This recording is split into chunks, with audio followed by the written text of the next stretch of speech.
Well, hey everybody, Captain Dave Schneider, It's a Guide's Life, and it's day 2 of the Q&A. Guys, coming right back at you here tonight. I want to finish up the questions from my question and answer segment. I promised I'd finish those up today, and I so much appreciate the questions, so I want to make sure I follow through on this. A couple of things before I get started, however. Had a guide trip today, Gino and Sean. Guys, shout out to Gino and Sean. Worked their tails off today. Guys, we fished about 8 hours without a bite. Without a bass bite, we had 3 northern pike in the boat, but we stayed with it. We fished for about 11 hours, and we got 5 or 6 bites at the end of the day, doing something a little bit different. I'm not going to spoil the surprise. We'll see how it looks on video, and we'll talk about it on video. But I want to shout out to Gino and Sean, guys. Man, way to man up and just fish. It takes a lot of. I'm going to tell you, it takes a lot of fortitude to fish in a way that you've never really had success before. And with a guy telling you, guys, this is it. Trust me, you got to keep going. And they just did it. I am so proud of these 2 young men. I fished with Gino down in South Florida. These fellas are from just outside the Toledo area, and they drove all the way up to fish on Mullet Lake with Captain Dave. So appreciate that, fellas. But let's get to the questions. I'm gonna start with TK Heaven.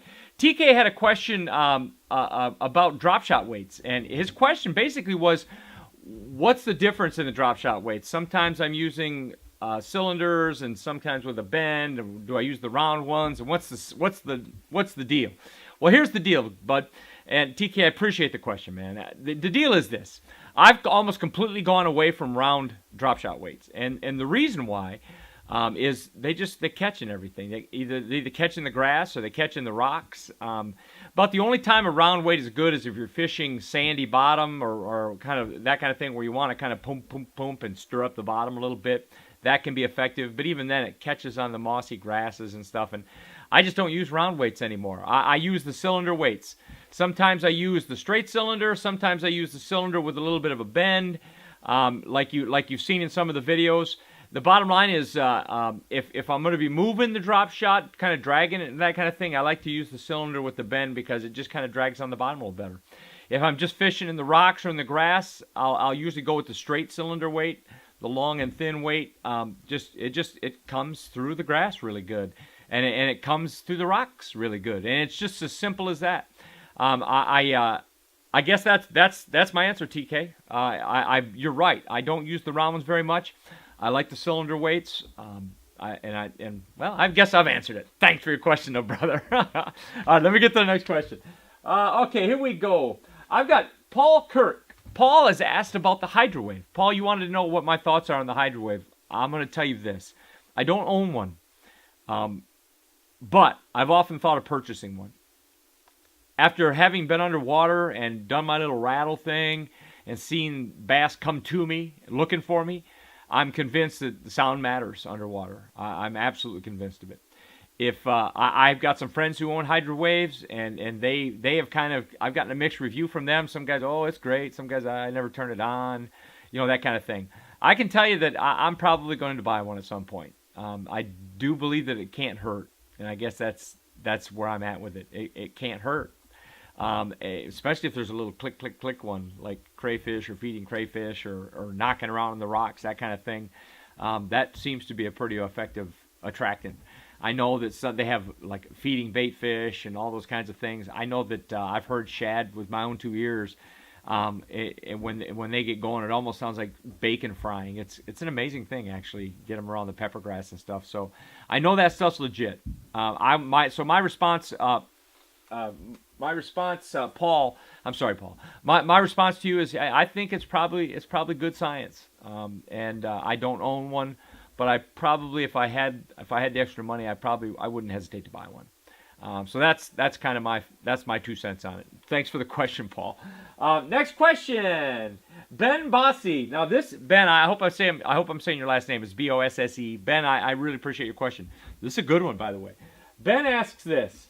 He said, while fishing lakes that have a huge expanse of grass or timber, specifically, he wants to know, how do you choose where to start fishing? And try and how do you go about trying to find fish?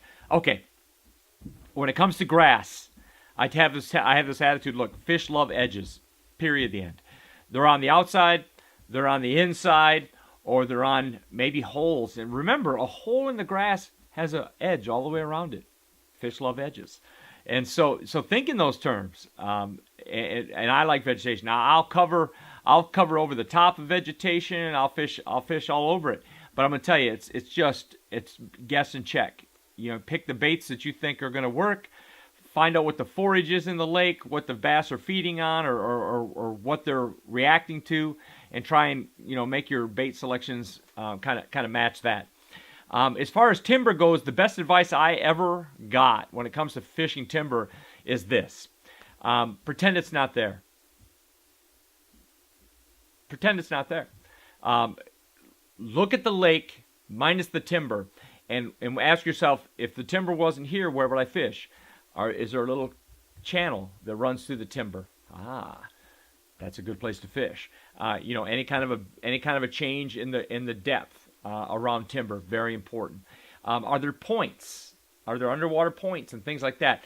Look for structure other than the timber, and then fish the timber around that structure. I know that. I almost want to pat myself on the back for that one. But I think it's really smart, and it is how I do it. I've got some reservoirs up here in northern Michigan. Tomahawk is a good one. You'll never know where that is. Doesn't matter. Some of you might know. But Tomahawk Reservoir, and that's exactly how I fish it. I fish the outside edge of the timber. I'm looking for, I'll tell you one thing. If you find grass mixed in the timber, fish that area. Fish the wood around it. Now, one thing about wood that's neat is that there are times when wood will hold heat. And that can be a key thing early in the year, early in the day, that kind of thing. That's times to fish around the timber. As far as baits that I like to use around timber, I like to use a jig. I like to pitch a jig a lot. I think it's a great bait around wood, and that's probably what I have to say about that. It's a great question. I wish I'd given a little more thought, to be honest with you, but I hope that answers it. I'm going to start with grass. I'm going to start outside edges, inside edges, edges around the holes. That's my thought on that. Timber, like I said, pretend the timber's not there. Find out where the structure is. What the lake bottom's like. Is there a ditch? That kind of thing, and then fish that accordingly, and then fish the wood that's there. Okay, and that's how I do that. Great question, man. Thanks, Ben. Okay, let's see what I got here. Flipping hydrilla. I don't know if I answered this one or not. Somebody said, this is from Brian S. Brian says, when you're flipping hydrilla, do you think there's a huge difference in braid?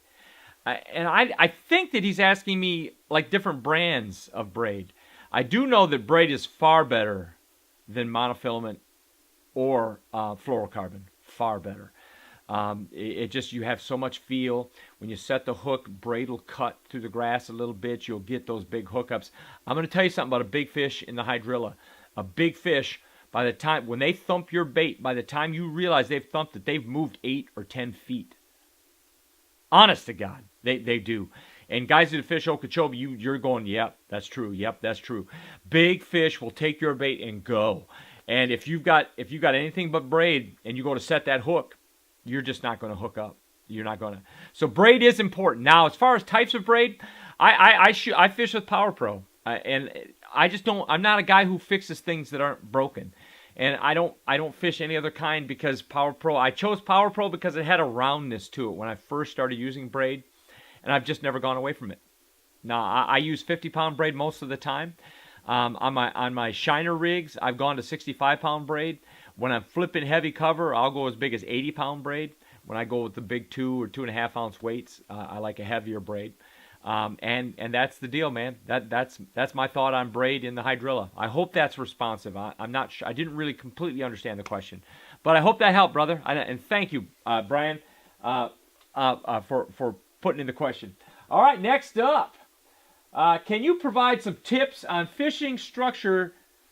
On fishing structureless reservoirs with little or no grass. And this is from Michael Russo. Michael, thank you for the question. All right, Michael, I'm going to tell you straight up. If you're fishing a reservoir or something like that, and there's no grass, there's no wood, then there must be rock, or there's good. Look for topographical changes. You know, look for breaks.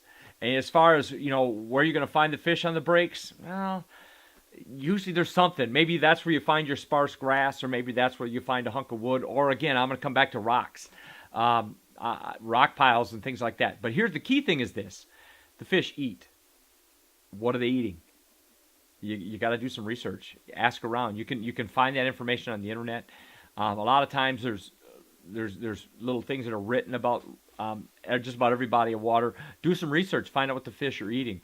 If the fish are primarily eating bait fish, shad, or things of that nature, then I'm going to throw swim baits, and I'm going to throw that kind of stuff. I'm going to throw things that mock or emulate, you know, crankbaits. Big time on crankbaits. In fact, crankbaits that hit the bottom, you know, that's where your big deep diving crankbaits in those kinds of places are really good. I'm going to fish probably a lot of crankbaits in a situation like that. But I'm still going to be looking for changes in topography. That's what I'm going to do. I'm going to look for those changes. And you know, a lot of times too, if you've got a reservoir that doesn't have much cover in it, a lot of dudes like to throw brush piles in those things. Use your electronics, use your side scan and your structure scan or whatever scan you have, and find those things. Drive around and find them. If you find them, you're going to catch fish. Gary Long and I did a video not long ago, no pun intended, but we used the structure scan. We found a bunch of brush piles, and we caught fish off the brush piles in a lake in South Florida that is, like you're saying, it's basically devoid of cover.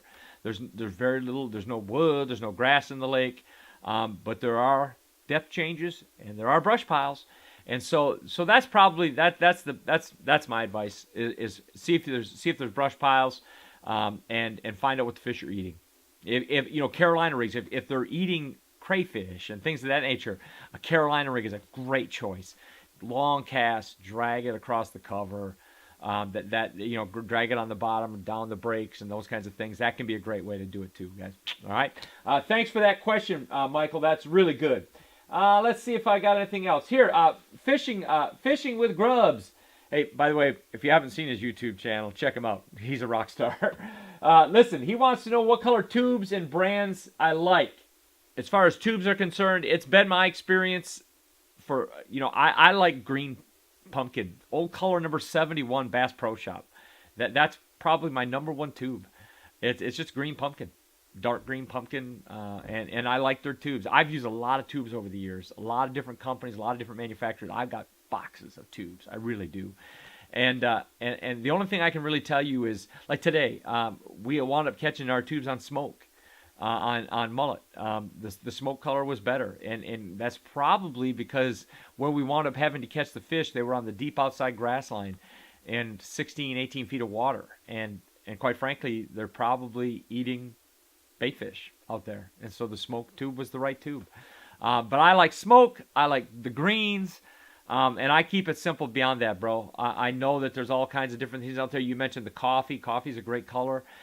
If I'm flipping a tube, I will flip a black and blue tube. I like flipping black and blue, and that's for a largemouth thing more than smallmouth. And I've got a special way that I Texas rig my tubes as well, which I'm going to show in my tutorial coming up. I'm going to do a tutorial on tubes. I'm going to do a tutorial on my drop shot. That's coming up as promised.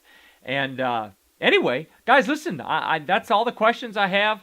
I appreciate it. I hope I answered it. I'm stoked to see Captain Dave with AP. Yeah, me too.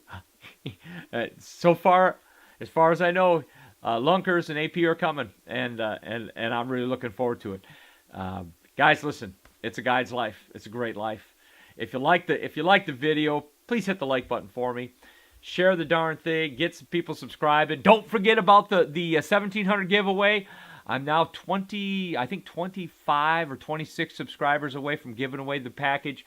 Right now, there's about $75 worth of stuff in it, and I'm going to keep pouring stuff into it. So I got a bunch of tube jigs and tubes I'm going to throw in it here, and what have you that I just put in there, in fact. And anyway, listen, it's a guide's life. I've already said that. Thank you so much for tuning in. I've got family time coming up. My daughter and son-in-law are in town, and I'm going to run off. I hope you guys don't mind. I'm going to run off and spend some time with them tonight. Appreciate you checking in with me. Hey, we're building a fire. Let's keep it going. Captain Dave Schneider. See you tomorrow.